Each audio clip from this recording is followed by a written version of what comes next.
Hello മക്കളെ. അപ്പൊ എല്ലാവർക്കും HSA നാച്ചുറൽ സയൻസിന്റെ ഏറ്റവും പുതിയൊരു ക്ലാസ്സിലേക്ക് വെൽക്കം. ഇന്നത്തെ ഈ ഒരു ക്ലാസ്സിൽ നമുക്ക് കുറച്ച് കാര്യങ്ങളൊക്കെ അടിപൊളിയായിട്ട് ഡിസ്കസ് ചെയ്യാനുണ്ട്. അപ്പൊ നമ്മുടെ മുന്നിലത്തെ ക്ലാസ്സുകൾ ഇതുവരെ നമ്മൾ ചെയ്തിട്ടുള്ള ക്ലാസ്സുകൾ കണ്ടിട്ടില്ല, ചാനലിലേക്ക് പുതിയതായിട്ട് വരുന്ന കുട്ടികളാണെങ്കിൽ എല്ലാവരും ചാനൽ സബ്സ്ക്രൈബ് ചെയ്യുക.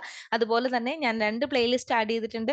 ഒന്നിൽ നമ്മുടെ ക്ലാസ്സസ് ആഡ് ചെയ്തിട്ടുണ്ട്, അടുത്തതിൽ നമ്മുടെ മോക്ക് ടെസ്റ്റുകളും ആഡ് ചെയ്തിട്ടുണ്ട്. അപ്പം മസ്റ്റ് ആയിട്ട് കുട്ടികളെ എല്ലാവരും, ഇനി എക്സാം എഴുതാനുള്ള കുട്ടികൾ എല്ലാവരും പ്രോപ്പർ ആയിട്ട് ക്ലാസ്സസ് കാണുക.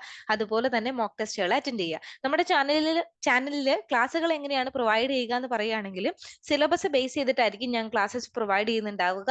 അതുപോലെ എല്ലാ ശനിയാഴ്ചയും ഓരോ മോക്ക് ടെസ്റ്റ്, നമ്മൾ പഠിച്ചതിന്റെ അത്രയും വെച്ചിട്ട് ഓരോ മോക്ക് ടെസ്റ്റ്, ആ രീതിയിലായിരിക്കും ക്ലാസ്സസ് റൺ ചെയ്യുന്നത്. നമ്മുടെ കമ്മ്യൂണിറ്റി ഞാൻ റൺ ചെയ്യുന്നുണ്ട്. കമ്മ്യൂണിറ്റിയുടെ ലിങ്ക് നമ്മുടെ കമന്റ് ബോക്സിൽ ലഭ്യമാണ്. അപ്പൊ എല്ലാ കുട്ടികളും കമ്മ്യൂണിറ്റിയിൽ ജോയിൻ ചെയ്യുക. അവിടെ ഞാൻ നിങ്ങൾക്ക് ഫ്രീ ആയിട്ട് നോട്ട്സ് പ്രൊവൈഡ് ചെയ്യുന്നതാണ്.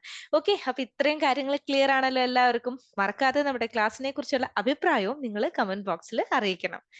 ഓക്കെ, അപ്പം ഇതുവരെ നമ്മൾ കുറേ കാര്യങ്ങൾ ഡിസ്കസ് ചെയ്ത് പോയി. അപ്പൊ ഞാൻ സിലബസിൽ ഇന്ന് നമ്മൾ പഠിക്കാൻ പോകുന്ന ഭാഗം ഏതാണെന്ന് കാണിച്ചു തരികയാണ്. അപ്പൊ ഇതുവരെ നമ്മൾ എന്തൊക്കെ ഡിസ്കസ് ചെയ്തു? ഫൈലം നോൺ കോഡേറ്റയിൽ വരുന്ന പോറിഫറ എന്ന് പറയുന്ന ഒരെണ്ണം പഠിച്ചിരുന്നു. അത് നിങ്ങൾക്ക് പഠിക്കാനില്ല, എന്നിരുന്നാലും നോൺ കോഡേറ്റ എന്ന് ഇവിടെ മെൻഷൻ ചെയ്തിട്ടുള്ളത് കൊണ്ട് മാത്രം എല്ലാ ഫൈലവും പറഞ്ഞു പോണല്ലോ എന്ന് ഓർത്തിട്ട് ഞാൻ പോറിഫറ പറഞ്ഞതാണ്. ഫൈലം സിലിണ്ടറേറ്റ വളരെ ഇമ്പോർട്ടന്റ് ആയിരുന്നു. അത് പഠിച്ചു കഴിഞ്ഞു. അതിന്റെ ജനറൽ ക്യാരക്ടേഴ്സ് ഏതൊക്കെയാണെന്ന് നോക്കി.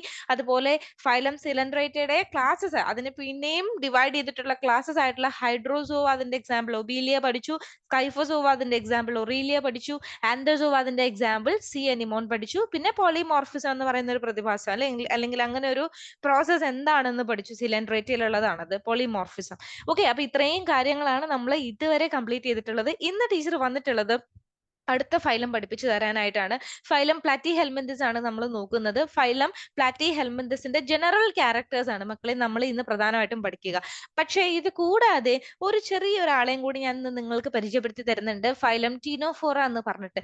അത് ആക്ച്വലി നമുക്ക് സിലബസിൽ പഠിക്കാനില്ല, എന്നിരുന്നാലും ഫൈലം ഈ നോൺ കോഡേറ്റ എന്നുള്ളത് നമ്മുടെ മുന്നിൽ ഇങ്ങനെ കിടക്കുന്നത് കൊണ്ട് നോൺ കോഡേറ്റിൽ വരുന്നതാണ്. പോറിഫറ, സിലിണ്ടറേറ്റ, ടീനോഫോറ, പ്ലാറ്റി ഹെൽമിന്തസ്, സാസ് ഹെൽമിന്തസ്, അങ്ങനെയാണ് വരിക. ഓക്കെ, അപ്പൊ അങ്ങനെ വരുന്നത് കൊണ്ട് ഈ പോറിഫറ ഞാൻ ആദ്യം പറഞ്ഞു തന്നത്. അതുപോലെ തന്നെ ടീനോഫോറ നിങ്ങൾക്ക് പഠിക്കാനില്ല, പക്ഷേ ഈ നോൺ കോഡേറ്റ എന്ന് പറയുന്ന ഒരു വേർഡ് ഇവിടെ കിടക്കുന്നത് കൊണ്ട്, ഇവിടെ ഉള്ളത് കൊണ്ട് മാത്രം അത് എനിക്കൊന്ന് എക്സ്പ്ലെയിൻ ചെയ്ത് തരേണ്ടതായിട്ട് വരുന്നുണ്ട്. അപ്പൊ കുട്ടികൾ അതൊന്ന് നോട്ട് ചെയ്ത് വെക്കുക. നിങ്ങൾക്ക് പ്രധാനമായിട്ടും പഠിക്കാനുള്ളത് പ്ലാറ്റി ഹെൽമിന്തസ് ആണ്, പക്ഷെ ടീനോഫോറ കൂടി പറഞ്ഞ് അറിഞ്ഞു പോവുക. ഓക്കെ, അപ്പൊ നമുക്ക് സ്റ്റാർട്ട് ചെയ്യാം. Phylum Ctenophora. ടീനോഫോറ എന്ന് പറയുമ്പോൾ തന്നെ നിങ്ങൾക്ക് ഈ ഒരു 2 ഇമേജ് കാണുമ്പോൾ എന്താ മക്കളെ മനസ്സിലേക്ക് ആദ്യമേ വരുന്നത്? എന്തോ ഒരു ബൾബ് കത്തി നിൽക്കുന്ന ഒരു ഫീല് വരുന്നില്ലേ? ഇല്ലേ? നമ്മുടെ CF ഒക്കെ കത്തി നിൽക്കുന്ന ഒരു ഫീൽ അല്ലേ വരുന്നത്? എന്തോ കത്തി നിൽക്കുന്നു. ഓക്കെ, അതൊന്ന് മനസ്സിൽ വിചാരിച്ചോളൂ കേട്ടോ. അപ്പൊ ഈ ഈ ഇടത്തിൽ കാണുന്ന ജന്തുക്കൾ കണ്ടോ, ഇവരെയാണ് നമ്മൾ എന്തെന്ന് പറയാ? ഫൈലം ടീനോഫോറയിൽ പറയുന്നത്. ഇപ്പൊ പൂർണ്ണമായും എവിടെ ജീവിക്കുന്നവരാണ് മക്കളെ? ഫൈലം ടീനോഫോറ എന്ന് പറയുന്നത് പൂർണ്ണമായിട്ടും ഇവരെ കടലിൽ ജീവിക്കുന്നവരാണ് കേട്ടോ. കടലിൽ ജീവിക്കുന്നവരാണ്. പൊതുവെ ഇവരെ നമ്മളൊരു പേര് വിളിക്കുന്നുണ്ട്, സീ വാൽനട്ട്. ഇനിയിപ്പോ ഒരു ക്വസ്റ്റ്യൻ കാണുകയാണ്, എന്തിനെയാണ് നമ്മൾ സീ വാൽനട്ട് എന്ന് വിശേഷിപ്പിക്കുന്നത്? എന്തിനെയാണ്? ഫൈലം ടീനോഫോറനെയാണ് സീ വാൽനട്ട് എന്നാണ് നമ്മൾ ഇവരെ വിളിക്കുക. അല്ലെങ്കിൽ മറ്റൊരു പേര് കോമ്പ് ജെല്ലികൾ എന്ന് ഇവരെ വിളിക്കാറുണ്ട്. എന്തൊക്കെയാ വിളിക്കാറുള്ളത്? സീ വാൽനട്ടുകൾ എന്നും നമ്മൾ ടീനോഫോറയെ വിളിക്കാറുണ്ട്, കോമ്പ് ജെല്ലികൾ എന്നും നമ്മൾ ഇവരെ വിളിക്കാറുണ്ട്. ഇനി ഇവരുടെ സമമിതി എന്ന് പറയുന്നത് റേഡിയൽ സിമിട്രി ആണ്, വ്യാസാർത്ഥ സമമിതിയാണ് ഇവർക്കുള്ളത്. അതുപോലെ കലാതലത്തിലുള്ള ജന്തുക്കളാണ് കേട്ടോ. കലാതലം എന്ന് പറയുമ്പോൾ ഞാൻ എപ്പോഴും പറയാറുണ്ട്, കലാതിലകം അല്ല, കലാതലം എന്ന് പറയുമ്പോൾ ടിഷ്യൂ ലെവൽ ഓഫ് ഓർഗനൈസേഷൻ ആണ് ഉള്ളത് എന്നാണ് പറയുക. കല, ആ ടിഷ്യൂ ആണ് ഇവിടെ പറയുന്നത് കേട്ടോ. അതുപോലെ തന്നെ ഇവർക്ക് ദ്വിബ്ലാസ്റ്റികതയാണ്. ഇവര് ദ്വിബ്ലാസ്റ്റിക ജന്തുക്കളാണ്. അതായത് ഇവരുടെ ജെർമിനൽ ലെയേഴ്സ് എന്ന് പറയുന്നത്, ഭ്രൂണപാളികൾ എത്ര ഉണ്ടാവും? 2 ഉണ്ടാവുള്ളൂ. ഓക്കെ, ഭ്രൂണപാളികൾ ഇവർക്ക് 2 ഉണ്ടാവുള്ളൂ, ഓർത്തിരിക്കുക. ഇനി ഇവരുടെ ശരീരത്തിന് പുറത്തെ സീലിയോട് കൂടിയ 8 നിര ചീർപ്പ് പാളികളുണ്ട് ഇവർക്ക് എന്ന് പറയുന്നുണ്ട്. അതാണ് ഇവരെ സഞ്ചാരത്തിന്, ചലിക്കാനായിട്ട് സഹായിക്കുന്നത്. ഓക്കെ, അതാണ് ഇവരെ ചലിക്കാനായിട്ട് സഹായിക്കുന്നത്. ഈ കാണുന്നതാണ് നമ്മളുടെ ടീനോഫോറ എന്ന് പറയുന്നത് കേട്ടോ. ഓക്കെ, ഇവരെ വിളിക്കുന്ന മറ്റൊരു പേരെന്താ മക്കളെ? സീ വാൽനട്ട് അല്ലെങ്കിൽ കോമ്പ് ജെല്ലി എന്നൊക്കെ വിളിക്കാം. ഇനി ടീച്ചർ പറഞ്ഞില്ലേ നിങ്ങൾക്ക് അവരെ കാണുമ്പോൾ ബൾബ് കത്തി നിൽക്കുന്ന ഒരു CF കത്തി നിൽക്കുന്ന ഒരു ഫീൽ വരുന്നുണ്ടോന്ന്? ആ ഫീലിനുള്ള കാരണം ഇവരുടെ ബോഡിയിലുള്ള ഒരു പ്രോസസ്സാണ്, അല്ലെങ്കിൽ ഒരു പ്രത്യേക തരം കഴിവ് ഇവർക്കുണ്ട്. അതാണ് ജൈവ പ്രകാശനം എന്ന് പറയുന്നത്. എന്താ മക്കളെ? ജൈവ പ്രകാശനം. ബയോലുമിനൻസസ് എന്ന് പറയുന്നു, അല്ലെങ്കിൽ ജൈവ പ്രകാശനം എന്ന് പറയുന്നു. ജീവികൾക്ക് പ്രകാശം പുറപ്പെടുവിക്കാനുള്ള ഒരു പ്രത്യേക കഴിവുണ്ട്. ആ ഒരു കഴിവ് ആർക്കുണ്ട്? ഈ പറയുന്ന ടീനോഫോറയ്ക്ക് ഉണ്ട്. ഓക്കെ, ജൈവ പ്രകാശനം. ഇപ്പം ജൈവ പ്രകാശനമുള്ള മറ്റൊരെണ്ണത്തിന്, മറ്റൊരു ജീവിക്ക് ഒരു എക്സാമ്പിൾ നമുക്ക് നമ്മുടെ മിന്നാമിന്നിങ്ങിനെ പറയാം. അവർ സ്വന്തമായിട്ട് അവരുടെ ശരീരത്തിൽ തന്നെ ഒരു ലൈറ്റ് പ്രൊഡ്യൂസ് ചെയ്യുന്നില്ലേ, അതാണ്. ഓക്കെ, അതുപോലെ ഇവരുടെ റീപ്രൊഡക്ഷൻ എന്ന് പറയുന്നത് മക്കളെ ലൈംഗിക പ്രജനനാണ്, സെക്ഷൽ റീപ്രൊഡക്ഷൻ ആണ് ഇവർക്ക് മെയിൻ ആയിട്ട്, ഇവർക്ക് മെയിൻ ആയിട്ട് വരുന്നത് സെക്ഷൽ റീപ്രൊഡക്ഷൻ ആണ്. ലൈംഗിക പ്രജനനം വഴിയാണ് ഇവരുടെ പ്രത്യുൽപാദനം നടത്തുന്നത്. ബീജസംയോഗം എന്ന് പറയുന്നത് ഇവരുടെ ബാഹ്യമായിട്ടാണ്. അതായത് ബാഹ്യം എന്ന് പറയുമ്പോൾ ബീജസംയോഗം, ബാഹ്യം എന്ന് പറയുമ്പോൾ ശരീരത്തിന് വെളിയിലാണ് ബീജസംയോഗം നടക്കുക എന്നാണ് ഇതിന്റെ അർത്ഥം വരിക. ക്ലിയർ ആണല്ലോ? ഫൈലം ടീനോഫോറ വളരെ സിമ്പിൾ ആയിട്ടുള്ള ഒരു ഫൈലം ആണ്. ഇതൊന്ന് അറിഞ്ഞിരുന്നാൽ മതി എന്റെ കുട്ടികൾ, ഇത് പഠിച്ചു വെക്കണം എന്നില്ല, ഇതിനെ കുറിച്ച് നിങ്ങളൊന്ന് അറിഞ്ഞിരുന്നാൽ മതി. ഓക്കെ, അപ്പൊ നമുക്കൊന്ന് പഠിക്കാനുള്ള പ്രധാനപ്പെട്ട ആൾ ഇതൊന്നും അല്ല, ആരാണ്? ഫൈലം പ്ലാറ്റി ഹെൽമിന്തസ് ആണ്. അപ്പൊ നമുക്ക് പ്ലാറ്റിയിലേക്ക് മൂവ് ചെയ്യാം. പ്ലാറ്റി ഹെൽമിന്തസ് മക്കളെ കണ്ടോളൂ, ഈ ഇമേജിൽ കാണുന്നവരാണ് പ്ലാറ്റി ഹെൽമിന്തസ് എന്ന് പറയുന്നത്. എനിക്ക് തോന്നുന്നു ഈ ഇമേജ് 1 എന്ന് ഞാൻ ഈ അടയാളപ്പെടുത്തിയിട്ട് ഉള്ള ഇവരെയൊക്കെ കണ്ട് നിങ്ങൾക്ക് നല്ല പരിചയം ഉണ്ടാവും. നമ്മുടെ വീട്ടിലൊക്കെ മഴക്കാലത്ത് നമ്മൾ കാണാറുണ്ട്, ഈ അട്ടയൊക്കെ ഉള്ള സമയമുണ്ടല്ലോ വീട്ടില്, ആ ഒരു ടൈമിൽ നമ്മൾ കാണാറുള്ളതാണ് ഇങ്ങനെ പരന്ന തലയുള്ള ഈ ഒരു ഐറ്റത്തിന്. ഇതിന്റെ ഫുൾ ബ്ലാക്ക് കളറിലും നമ്മൾ കാണാറുണ്ട് അല്ലെ? യെസ്, ഇവരൊക്കെ ഏതിലാ പെടുന്നതെന്ന് അറിയാമോ? പ്ലാറ്റി ഹെൽമിന്തസിലാണ് വരിക. പരന്ന വിരകളാണ് പ്രധാനമായിട്ടും പ്ലാറ്റി ഹെൽമിന്തസിൽ വരിക. നോക്കൂ, ഓരോ ഇമേജും നോക്കിക്കോളൂ, ഇവരെയൊക്കെ നമുക്ക് കണ്ട് പരിചയമുള്ള ആളുകളാണ് അല്ലെ? യെസ്, കടലിന്റെ അടിയിലുള്ളത് നോക്കിക്കേ, പ്ലാറ്റി ഹെൽമിന്തസിന് എക്സാമ്പിൾ ആണ് ഇവരെല്ലാവരും കേട്ടോ. ഓക്കെ, അപ്പൊ നമുക്ക് നോക്കാം എന്താണ് മക്കളെ പ്ലാറ്റി ഹെൽമിന്തസ്. ഇന്ന് നമ്മൾ പഠിക്കുന്നത് പ്ലാറ്റി ഹെൽമിന്തസിന്റെ ജനറൽ ക്യാരക്ടേഴ്സ് മാത്രമാണ് കേട്ടോ, കുട്ടികൾ അത് പ്രത്യേകം ഓർത്തിരിക്കുക. പരന്ന ശരീരമുള്ളതിനാൽ അവയെ പരന്ന വിരകൾ എന്ന് വിളിക്കുന്നു. എന്താണ് പ്ലാറ്റി ഹെൽമിന്തസിന്റെ പ്രത്യേകത? ഇവർക്ക് പരന്ന ശരീരമാണ്. നിങ്ങൾക്ക് ഈ ഒരു ഇമേജിൽ ഇതിനെ മനസ്സിൽ ആലോചിച്ചാൽ മതി. ഓക്കെ, ഈ ഒരു ജന്തുവിനെ നിങ്ങൾ മനസ്സിൽ ആലോചിച്ചാൽ മതി. ടീച്ചർ ഇവിടെ 1 എന്ന് മാർക്ക് ചെയ്തിട്ടുള്ളത്, ഇവരെ ആലോചിക്കുമ്പോൾ തന്നെ നിങ്ങൾക്ക് കാര്യം കത്തും. അപ്പൊ ഇവർക്ക് പരന്ന ശരീരം ഉള്ളത് കൊണ്ട് നമ്മൾ ഇവരെ എന്തെന്നാ വിളിക്കുന്നത്? പരന്ന വിരകൾ എന്നാണ് വിളിക്കുക. പ്ലാറ്റി ഹെൽമിന്തസ്, പ്ലാറ്റി പരന്ന, അങ്ങനെ അങ്ങ് കണക്ട് ചെയ്ത് വെച്ചോളൂ. ഫ്ലാറ്റ് വേംസ് പരന്ന വിരകൾ എന്നാണ് ഇവരെ നമ്മൾ വിളിക്കുക. അതുപോലെ വേറൊരു പ്രത്യേകതയുണ്ട്, ഇവരുടെ ശരീരം എന്ന് പറയുന്നത് ഡോഴ്സോ വെൻട്രലി ഫ്ലാറ്റൻഡഡ് ആണ്. ഡോഴ്സോ വെൻട്രലി എന്ന് പറയുകയാണെങ്കിൽ ശരീരത്തിന്റെ, ഡോഴ്സോ എന്ന് വെച്ചാൽ മീനിങ് എന്താണ്? ശരീരത്തിന്റെ പുറകുവശം. വെൻട്രലി എന്ന് പറയുമ്പോൾ മുൻപ് വശം, അതായത് ശരീരത്തിന്റെ പുറകുവശവും, അതായത് ഇതിന്റെ ബാക്ക് വശവും. ഓക്കെ അല്ലെ? പുറകുവശവും മുൻവശവും പരന്നതാണ് എന്തെന്ന് പറയുന്നത്, ഇവരുടെ ശരീരം എന്ന് പറയുന്നത് ഡോഴ്സോ വെൻട്രലി ആണ്. അപ്പൊ ലാറ്ററലി എന്ന് പറഞ്ഞാൽ എന്താ? സൈഡിൽ കൂടെ പരന്നതാണെങ്കിൽ. അപ്പൊ ഇത് ലാറ്ററലി അല്ല, ഇവരുടെ പ്രത്യേകത ഇവരുടെ ശരീരത്തിന്റെ പുറകുവശവും മുൻവശവും. ഇപ്പൊ നമ്മൾ തന്നെ എടുക്കുകയാണെങ്കിൽ നമ്മുടെ ശരീരത്തിന്റെ ബാക്ക് വശം ഉണ്ടല്ലോ, നമ്മുടെ വെർട്ടിബ്രൽ കോളമൊക്കെ വരുന്ന ബാക്ക് വശം, നട്ടെല്ല് വരുന്ന ബാക്ക് വശം ഉണ്ട്, മനസ്സിലായോ? മുൻവശം എന്ന് പറയുന്നത് നമ്മുടെ ചെസ്റ്റ് വരുന്ന പോർഷനാണ് മുൻവശം എന്ന് പറയുന്നത്. അതുപോലെ തന്നെ ഇവരുടെ ശരീരത്തിന്റെ പുറകുവശവും മുൻവശവും എന്താണ്? പരന്നതാണ്. അതുകൊണ്ട് ഇവരെ നമ്മൾ ഡോഴ്സോ വെൻട്രലി ഫ്ലാറ്റൻഡഡ് വേംസ് എന്നും വിളിക്കാറുണ്ട്. ഇവർ പരന്ന വിരകളാണ്, ഓർത്തിരിക്കുക. മനുഷ്യൻ ഉൾപ്പെടെയുള്ള ജന്തുക്കളുടെ ശരീരത്തിൽ ഇവർ എന്തായിട്ട് ജീവിക്കുന്നു മക്കളെ? പരാദങ്ങളായി ജീവിക്കുന്നു. പരാദങ്ങൾ എന്ന് പറയുമ്പോൾ പാരസൈറ്റുകളായിട്ട് ജീവിക്കുന്നു എന്നാണ് പറയുക. അത് ഉള്ളിലാണ് ജീവിക്കുക, ജന്തുക്കളുടെ ഉള്ളിലാണ്, ശരീരത്തിന് ഉള്ളിലാണ്. അതുകൊണ്ട് തന്നെ നമുക്ക് ഇവരെ എൻഡോ പാരസൈറ്റ്, എൻഡോ എന്ന് പറഞ്ഞാൽ എന്താണ് മീനിങ് വരിക? ശരീരത്തിന് ഉള്ളിൽ നിന്നാണ് വരിക. അപ്പം എൻഡോ പാരസൈറ്റ് ആയിട്ടാണ് ഈ പ്ലാറ്റി ഹെൽമിന്തസ് ജീവിക്കുക. മനുഷ്യൻ ഉൾപ്പെടെയുള്ള ജന്തുക്കളുടെ ശരീരത്തിൽ ഇവര് എൻഡോ പാരസൈറ്റുകളായിട്ട് ജീവിക്കുന്നു. ഇനി ഇവരുടെ പ്രത്യേകത അസീലോം ആണ്. അസീലോം എന്ന് വെച്ചാൽ എന്താണ്? ഇവർക്ക് ഇവര് സീലോമിക ജീവികൾക്ക് ഉദാഹരണമാണോ? അല്ല, അസീലോമേറ്റ്സ് ആണ് കേട്ടോ. ഇവര് അസീലോമേറ്റ്സ് ആണ്. ഇവരുടെ ശരീരത്തിൽ ഒരു ക്യാവിറ്റി ഇല്ല. സീലോം എന്ന് പറഞ്ഞാൽ എന്താന്ന് നമ്മൾ പഠിച്ചിരുന്നല്ലോ അല്ലെ? ശരീരത്തിനുള്ളിലുള്ള ഒരു ക്യാവിറ്റി, ഒരു സ്പേസ്, ഒരു അറ, അതിനെയാണ് നമ്മൾ സീലോം എന്ന് പറയുക. അപ്പം ഇതുവരെ നമ്മൾ പഠിച്ചതില് സിലൻഡ്രേറ്റ വരെ നമ്മൾ സീലോമേറ്റ്സിന്റെ കഥകളൊന്നും പറഞ്ഞില്ല. ഇവിടം തൊട്ടാണ് അസീലോം ആണ് എന്ന് പറഞ്ഞിട്ട് ഇവിടം തൊട്ടാണ് നമ്മൾ സീലോമിന്റെ കഥകൾ പറയുക. സോ പ്ലാറ്റി ഹെൽമിന്തസ് എന്ന് പറയുന്നത് എന്താ മക്കളെ? അസീലോം ആണ്. ഇവരുടെ ശരീരത്തിനുള്ളിൽ ക്യാവിറ്റി ഇല്ല. മക്കളെ നിങ്ങളൊന്ന് ചിന്തിച്ചു നോക്കിക്കേ, ഇങ്ങനെ പരന്നിരിക്കുന്ന, നമ്മൾ അടിച്ചു വരുത്തി വെച്ചിരിക്കുന്ന ഇതിന് എവിടെയെങ്കിലും ക്യാവിറ്റി, ഒരു അറ ഉള്ളിലുണ്ടെന്ന് നമുക്ക് കണ്ടാ തോന്നുന്നുണ്ടോ? പറയുന്നതിൽ ഒരു ലോജിക്ക് വേണ്ടേ? അപ്പൊ ഇവര് അസീലോം ആണ്, കറക്റ്റ് ആണ് അല്ലെ? യെസ്, ഇവരെന്താ മക്കളെ? അസീലോം ആണ്. അതുപോലെ ദ്വിപാർശ്വ സമമിതിയാണ് ഇവരുടെ ബോഡിയിൽ കാണിക്കാൻ പറ്റുക. ദ്വിപാർശ്വ എന്ന് പറയുകയാണെങ്കിൽ നമുക്ക് ഈക്വലി 2 ഹാഫ് ആയിട്ട് ഡിവൈഡ് ചെയ്യാം, വലതും ഇടതും. നോക്കിക്കേ, ഇതിനെ കണ്ടോ? ഈ നടുക്കേ കൂടെ നമ്മൾ ഡിവൈഡ് ചെയ്ത് പോവുകയാണെങ്കിൽ 2 ഈക്വൽ ഹാഫ്സ് അല്ലേ നമുക്ക് കിട്ടുക? യെസ്, അപ്പൊ ഇവർക്ക് ദ്വിപാർശ്വ സമമിതിയാണ്. ദ്വിപാർശ്വ സമമിതിയാണ്. അതുപോലെ തന്നെ ഇവർ ത്രിബ്ലാസ്റ്റികത കാണിക്കുന്നുണ്ട്. ത്രിബ്ലാസ്റ്റികത എന്ന് പറയുകയാണെങ്കിൽ എന്താണ്? 3 ലെയേഴ്സ് ആണ് ഇവരുടെ ബോഡിയിൽ. ജെർമിനൽ ലെയർ വരുന്നത്, അല്ലെങ്കിൽ ഭ്രൂണപാളി എന്ന് പറയുന്നത് 3 ലെയറാ വരുന്നത്. ഏറ്റവും പുറമേയുള്ള പാളിയെ നമ്മൾ എന്ത് പേരായിരുന്നു വിളിക്കുക? ഏറ്റവും പുറമേയുള്ള പാളിയെ ബാഹ്യപാളി എന്നാണ് പറഞ്ഞിരുന്നത്. ബാഹ്യപാളി. ഏറ്റവും ഉള്ളിലുള്ളതിനെ ആന്തരപാളി, നടുക്കുള്ളതിനെയോ മധ്യപാളി. ഇങ്ങനെ 3 ലെയേഴ്സ് ഉണ്ട് ഇവരുടെ ഭ്രൂണപാളി. 3 ലെയേഴ്സ് ഉള്ളത് കൊണ്ട് തന്നെ ത്രിപ്ലാസ്റ്റികത ബ്ലാസ്റ്റികത എന്നാണ് നമ്മൾ പറയുക. ത്രിബ്ലാസ്റ്റികത എന്നാണ് അതിനെ പറയുക. ഇനി പ്രത്യേകത, പരാന്നഭോജികളായ ഇവരിൽ ഹുക്കുകളും സക്കറുകളും കാണുന്നു. നമുക്കറിയാം ഇവര് എൻഡോ പാരസൈറ്റ് ആണെന്ന് നമ്മൾ പറഞ്ഞിരുന്നു. എൻഡോ പാരസൈറ്റ് എന്ന് പറഞ്ഞാൽ ഇവർ ബോഡിയുടെ ഉള്ളിലുള്ള പാരസൈറ്റുകളാണ്. സോ ഇവർക്ക് അവിടെ നമ്മുടെ ബോഡിയുടെ ഉള്ളിൽ പറ്റിപ്പിടിച്ചിരിക്കണമെങ്കിൽ ഇവർക്ക് എന്ത് വേണം?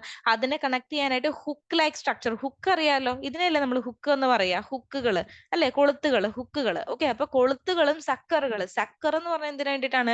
വലിച്ചെടുക്കാൻ കഴിയുന്നവരാണ്. ഹോസ്റ്റിന്റെ ബോഡിയിൽ നിന്ന് ഫുഡിനെ വലിച്ചെടുക്കാൻ കഴിയുന്ന സക്കറുകളും ഇവരുടെ ബോഡിയിലുണ്ട്. അപ്പൊ ഇവരുടെ പ്രത്യേകതയാണ്, ഇവരിൽ തന്നെ പാരസൈറ്റുകൾ ആയിട്ടുള്ളവരിൽ എന്തുണ്ട്? ഹുക്കുകളും സക്കറുകളും ഉണ്ട്. അത് ഓർത്തിരിക്കുക.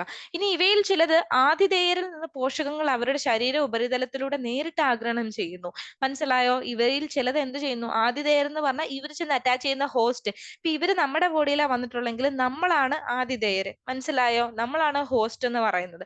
സോ അവരുടെ ശരീരത്തിൽ നിന്ന് എന്താണ്, ശരീര ഉപരിതലത്തിലൂടെ നേരിട്ട് ന്യൂട്രിയൻസ് ആഗിരണം ചെയ്യാൻ ഇവർക്ക് കഴിയുമെന്നാണ് പറയുക. ഇനി ഇവരുടെ ലളിതമായ ദഹന വ്യവസ്ഥയാണ് ഇവരുടെ ബോഡിയിലുള്ളത്. വേറൊരു കാര്യം ടീച്ചർ പറയാൻ വിട്ടുപോയി. നമ്മള് ടീനോഫോറയുടെ കേസ് പറഞ്ഞപ്പോൾ പറഞ്ഞു കലാതലത്തിലുള്ള ഒരു വ്യവസ്ഥയാണ് അവരുടെ ബോഡിയിലുള്ളത്, അല്ലെങ്കിൽ കലാതലത്തിലുള്ള ഓർഗനൈസേഷൻ ആണ് ഇവരുടെ ബോഡിയിലുള്ളതെന്ന് പറഞ്ഞു. പക്ഷെ പ്ലാറ്റി ഹെൽമിന്തസിന്റെ കേസിലേക്ക് വരുമ്പം അവയവ തലവും അവയവ വ്യവസ്ഥാ തലവും ചിലർ കാണിക്കാറുണ്ട്. ഓക്കെ, അപ്പൊ ഓർത്തിരിക്കുക, ഏത് തരത്തിലാണ് ശരീരത്തിന്റെ ഘടന ഏത് രീതിയിലാന്ന് ചോദിക്കുകയാണെങ്കിൽ അവയവ തലവും ഇവർ കാണിക്കാറുണ്ട്, ചിലര് അവയവ വ്യവസ്ഥാ തലവും ഇവരിൽ കാണിക്കാറുണ്ട് എന്നാണ് പറയുക. ഓർത്തിരിക്കുക. അപ്പൊ ലളിതമായിട്ടുള്ള ദഹന വ്യവസ്ഥയാണ് ഇവരുടെ ബോഡിയിലുള്ളത്. ദഹന വ്യവസ്ഥ പലപ്പോഴും ഇവരുടെ ബോഡിയിൽ അപൂർണമാണ്, പൂർണ്ണമായിട്ടുള്ളതല്ല, അപൂർണമാണ്. ഓക്കെ, അതിന്റെ കാരണം എന്താണെന്ന് വെച്ചാൽ ഒരൊറ്റ ദ്വാരമാണ് ഇവരുടെ ബോഡിയിലുള്ളത്. ആ ദ്വാരം തന്നെയാണ് വായയായിട്ടും മലദ്വാരമായിട്ടും പ്രവർത്തിക്കുന്നത്. അപ്പൊ ഇവരുടെ ബോഡിയിൽ എന്ന് പറയുന്നത് ഒരൊറ്റ ദ്വാരമേ ഉള്ളൂ. ആ ഒരൊറ്റ ദ്വാരം തന്നെ വായായിട്ടും, നമ്മൾക്കത് ചിന്തിക്കാൻ പോലും പറ്റില്ല അല്ലേ? ഓക്കെ, അപ്പൊ ആ ഒരൊറ്റ ദ്വാരമാണ് വായായിട്ടും മലദ്വാരമായിട്ടും ഇവരുടെ ബോഡിയിൽ പ്രവർത്തിക്കുന്നത്. അതുകൊണ്ട് തന്നെ ലളിതമായ ദഹന വ്യവസ്ഥയാണ് ഇത്, അപൂർണവുമാണ്. ഓർത്തിരിക്കുക. ഇനി ഇവരിലെ ചില ഭോജികൾക്ക് ദഹന വ്യവസ്ഥ ഇല്ല. ഓക്കെ, ഇവരിൽ ചിലർക്ക് ഞാൻ പറഞ്ഞില്ലേ, ചിലര് അവയവങ്ങൾ കൊണ്ട് മാത്രം ജീവിക്കുന്നവരാണ്, അവയവ തലത്തിലുള്ളവരാണ്, ചിലരാണ് ഈ അവയവ വ്യവസ്ഥയിലേക്ക് വന്നിട്ടുള്ളത്. ഓക്കെ, ഇനി അവയുടെ ശരീര ഉപരിതലത്തിലൂടെ നേരിട്ട് പോഷകങ്ങൾ ആഗിരണം ചെയ്യുന്നു. അതായത് ദഹന വ്യവസ്ഥ പ്രോപ്പറായിട്ട് ഇല്ലാത്തവരെന്താണ്, നമ്മൾ ആദ്യം ഒരു എക്സാമ്പിൾ പറഞ്ഞില്ലായിരുന്നോ? ശരീര ഉപരിതലത്തിലൂടെ ഇവർ നേരിട്ട് എന്ത് ചെയ്യുന്നു? ന്യൂട്രിയൻസിനെ വലിച്ചെടുക്കുന്നു, പോഷകങ്ങളെ ഇവര് ആഗിരണം ചെയ്യുന്നു. ഓർത്തിരിക്കുക. ഇനി സ്വതന്ത്രമായി ജീവിക്കുന്ന ജീവിവർഗങ്ങൾ ജല ആവാസ വ്യവസ്ഥയിലെ പ്രധാന വേട്ടക്കാരാണ്. അതായത് ഇവരെന്താണ്, ചിലര് ഫ്രീ സ്വിമ്മിങ് ആണ്, സ്വതന്ത്രമായിട്ട് ജീവിക്കുന്ന ജീവിവർഗങ്ങളുണ്ട്. അവര് വാട്ടർ എക്കോസിസ്റ്റം അല്ലെങ്കിൽ ജല ആവാസ വ്യവസ്ഥയിലെ പ്രധാനപ്പെട്ട പ്രിഡേറ്റേഴ്സ് ആണെന്നാണ് പറയുക. വേട്ടക്കാരെന്ന് പറഞ്ഞാൽ പ്രിഡേറ്റേഴ്സ് ആണെന്നാണ് പറയുക. അതേസമയം തന്നെ മനുഷ്യരിലും മൃഗങ്ങളിലും ഇവ ഉണ്ടാക്കുന്ന രോഗങ്ങൾ കാരണം നമുക്ക് മെഡിക്കൽ ഫീൽഡിലൊക്കെ ഇവയെക്കുറിച്ച് കൂടുതൽ പഠിക്കാനും ഇവയെക്കുറിച്ച് ഇവയെ ചുറ്റിപ്പറ്റിയുള്ള രോഗങ്ങളുണ്ടല്ലോ, അതിനെക്കുറിച്ച് പഠിക്കാനും കാര്യങ്ങൾക്കൊക്കെ ഇവര് ഹെൽപ്ഫുൾ ആണ്. അതുപോലെ നമ്മൾ ഇവരെ കൃത്യമായിട്ട് മോണിറ്റർ ചെയ്യേണ്ട ഒരു പരാന്നഭോജി പാരസൈറ്റ് കൂടിയാണെന്നാണ് പറയുക. അപ്പൊ ഓർത്തിരിക്കുക. ഇനി ഇവരുടെ ബോഡിയിൽ ഒരു പ്രത്യേക തരം കോശങ്ങളുണ്ട്. അതിനെ നമ്മൾ ഫ്ലെയിം സെല്ലുകൾ അല്ലെങ്കിൽ ജ്വാലാ കോശങ്ങൾ എന്ന് പറയുന്നു. അതെന്തിനു വേണ്ടിയിട്ടാന്ന് ചോദിക്കുകയാണെങ്കിൽ മക്കളെ, വിസർജനത്തിന് വേണ്ടിയിട്ടാണ്. എക്സ്ക്രിഷൻ എന്ന് പറയുന്ന പ്രോസസ്സിന് വേണ്ടിയിട്ടാണ്. വിസർജനം എന്ന് പറയുന്ന പ്രോസസ്സ് നമുക്കറിയാലോ അല്ലെ, എക്സ്ക്രിഷൻ. ഓക്കെ, അപ്പൊ ആ വിസർജനത്തിന് വേണ്ടിയിട്ട് ഇവരുടെ ബോഡിയിലുള്ളത് എന്താണ്? ജ്വാലാ കോശങ്ങളാണ്. ഫ്ലെയിം സെൽസ് എന്ന് പറയുന്നു. ഫ്ലെയിം സെൽസ് അല്ലെങ്കിൽ ജ്വാലാ കോശങ്ങൾ എന്നുള്ളത് ആരുടെയാണ്? പ്ലാറ്റിയുടെയാണ് കേട്ടോ. പ്ലാറ്റി ഹെൽമിന്തസിന്റെ വിസർജനത്തിന് വേണ്ടിയിട്ടുള്ള കോശങ്ങളാണ് അവരെന്ന് പറയുന്നത്. അതൊന്ന് ഓർത്തിരിക്കുക. വിസർജനത്തിന്റെ ഒപ്പം തന്നെ ഇവർ വേറൊരു കാര്യത്തിനും കൂടി ഹെൽപ്പ് ചെയ്യുന്നു, ആന്തര സമസ്ഥിതി പരിപാലനം. അതായത് നമ്മുടെ ബോഡി ഇന്റേണൽ കണ്ടീഷൻ ഒന്ന് മെയിൻറ്റെയിൻ ചെയ്യാൻ വേണ്ടിയിട്ട്, ഓസ്മോ റെഗുലേഷൻ, നമ്മുടെ ബോഡിയുടെ ഉള്ളിലുള്ള ബ്ലഡിലേക്കുള്ള അയോണിക് കണ്ടന്റ്സും കാര്യങ്ങളൊക്കെ ഒന്ന് മെയിൻറ്റെയിൻ ചെയ്യാൻ വേണ്ടിയിട്ട് ഹെൽപ്പ് ചെയ്യുന്നുണ്ട്. അപ്പൊ ജ്വാലാകോശങ്ങളുടെ ഫംഗ്ഷൻ എന്താണ്?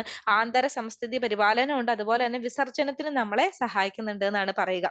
നമ്മളെ അല്ല കേട്ടോ, വിസർജനത്തിനും പ്ലാറ്റി ഹെൽമിന്തസിനെ, നമ്മളെന്ന് അറിയാതെ പറഞ്ഞു പോയതാണ്, പ്ലാറ്റി ഹെൽമിന്തസിനെ സഹായിക്കുന്നുണ്ട്. ഇനി ഇവരുടെ പ്രത്യേകത, ഇവ ഉഭയലിംഗ ജീവികളാണ്. ഉഭയലിംഗ എന്ന് പറഞ്ഞാൽ ആൺ പെൺ സെപ്പറേഷൻ ഒന്നും കാണപ്പെടുന്നില്ല, ആണും പെണ്ണും ഒന്നി തന്നെയാണുള്ളത്, ആൺ പെൺ ജീവികൾ വെവ്വേറെ കാണപ്പെടുന്നില്ല.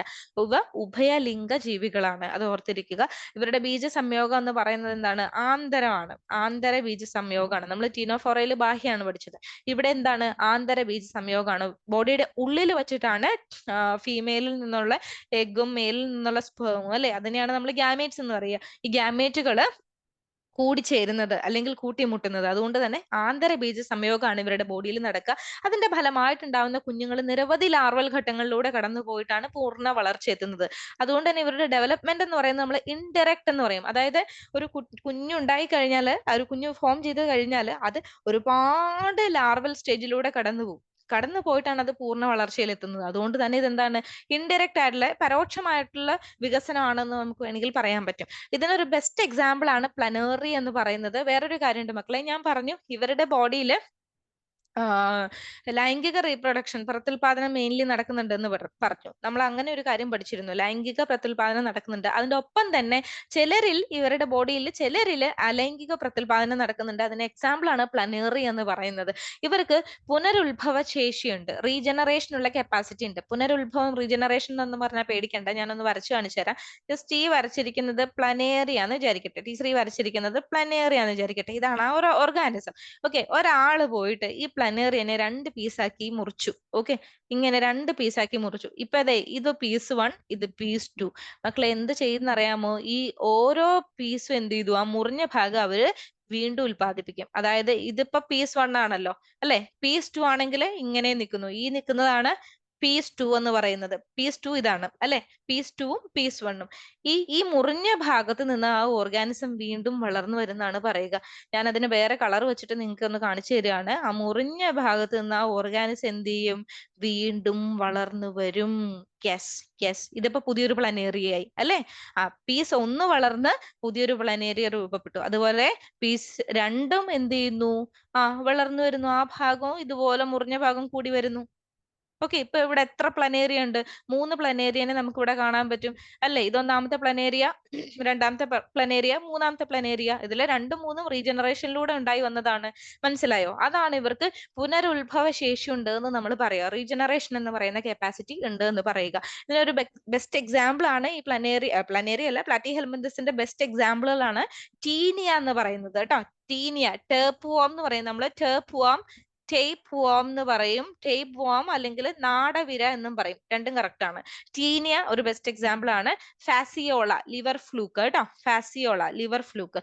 ഇത് എക്സാമ്പിളുകളാണ് കേട്ടോ, പഠിച്ചു വെക്കുക, മാൻഡേറ്ററി ആണ്. അപ്പൊ പ്ലാറ്റി ഹെൽമിന്തസിന്റെ എക്സാമ്പിളുകളാണ് ടീനിയ, ഫാസിയോള. ടീനിയ നാടവിര അല്ലെങ്കിൽ ടേപ്പ് എന്ന് പറയും, ഫാസിയോളനെ ലിവർ ഫ്ലൂക്ക് എന്ന് നമ്മൾ പറയാറുണ്ട്. ഓക്കെ അല്ലേ? ഇത്രയും കാര്യങ്ങൾ ക്ലിയർ ആണല്ലോ. വളരെ ഇമ്പോർട്ടന്റ് ആയിട്ടുള്ള ഒരു ഫൈലം തന്നെയാണ് പ്ലാറ്റി ഹെൽമിന്തസ് എന്ന് പറയുന്നത്. ഞാനിപ്പോ ജനറൽ ആയിട്ടുള്ള കാര്യങ്ങളെ നിങ്ങൾക്ക് പറഞ്ഞു തന്നിട്ടുള്ളൂ. അടുത്തൊരു വീഡിയോയിൽ നമുക്ക് ഇതിന്റെ എക്സാമ്പിൾ, ഓരോന്നിന്റെ എക്സാമ്പിൾ എടുത്തെടുത്ത് പഠിക്കാനുണ്ട്. ഓക്കെ അല്ലേ? Yes yes yes. അപ്പം thank you so much all of you. അപ്പൊ എല്ലാവർക്കും ക്ലാസ് കണ്ടതിന് എല്ലാവരും ക്ലാസ് കാണുക, പഠിക്കുക. സംശയങ്ങൾ ഉണ്ടെങ്കിൽ കമന്റ് ബോക്സിൽ നിങ്ങൾ കമന്റ് ചെയ്യുക. ക്ലാസ്സിനെ കുറിച്ചുള്ള അഭിപ്രായങ്ങളും കമന്റ് ചെയ്യണം. Okay, thank you so much.